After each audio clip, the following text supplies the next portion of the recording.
Now let's talk about the planets as chakras. The chakras, vital force centers within the body, are much discussed in the esoteric literature of India, not to mention all kinds of New Age literature.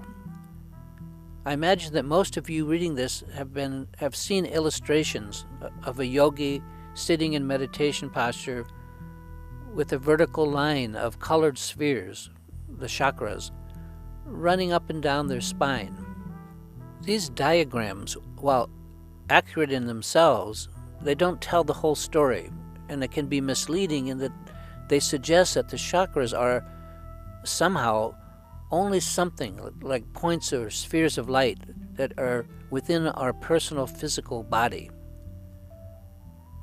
And while the chakras or planetary force centers can be said to be within our body, our physical body, as in the diagrams mentioned, these 7 centers within our body are just pointers to chakras also outside our body in the world itself, where chakras are in fact vast areas of life through which each of us live and wander.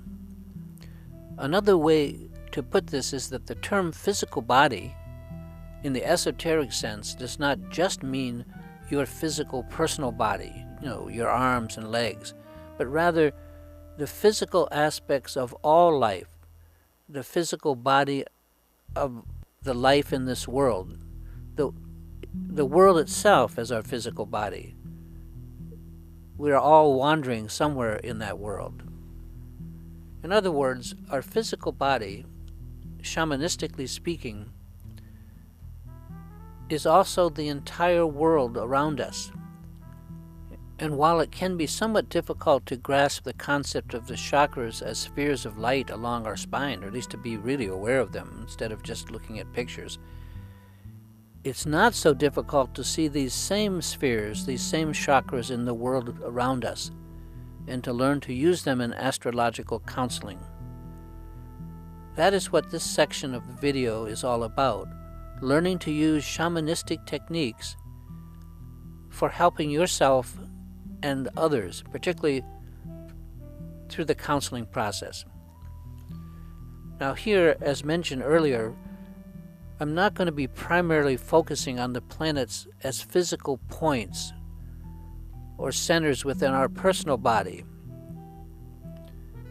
Instead, I'm going to examine the idea that the planets, the chakras, the same, are vast areas of consciousness, areas of life within the larger body of our existence, the external life of the outside world, in which each of us wander while we learn. We're concerned here not only with the chakras as states or places to get to, but also, maybe more importantly, as the process and journey that each of us makes from one to another of these chakras. So let's put aside for now at least trying to find the 7 planetary force centers or chakras along our spine physically. You can't see them in the mirror, and although you may be able to sense something about them from meditating on their qualities, there's a much easier way to learn about these sacred centers, the chakras, as projected by ourselves into the world and on the world around us. We each have a built-in projector inside of us. Now, as astrologers, we are already comfortable with associating celestial events, planets and aspects, houses, and so forth, that are in the heavens with corresponding events personally here on Earth. So we can just kind of extend that kind of understanding to include the chakras.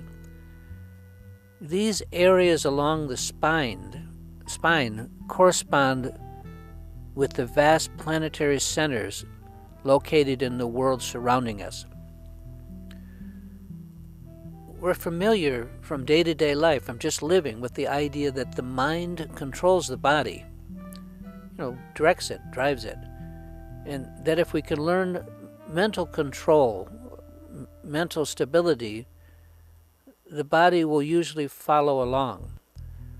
If nothing else, we know that what we see, what we feel in our mind psychologically, can affect how we view life outside of ourselves, which in turn then can affect us physically. We project our inner view like a movie projector onto the outside screen of the world, like a movie. Then we proceed to live in that outside world, colored by our own inner psychology, by what we believe and see, our biases.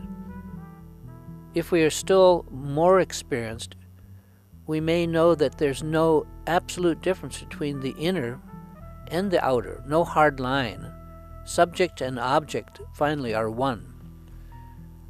So the takeaway here is that we live in a world of projectors, and every person projects their inner world on the screen of life around them, and then goes ahead and lives in that world. The phrase, quote, "when worlds collide," unquote, takes on a kind of new meaning in this context. So it should not surprise us to learn that the chakras, these great planetary spheres or centers, are also vast areas of our mind and life where we exist and actually live out our lives.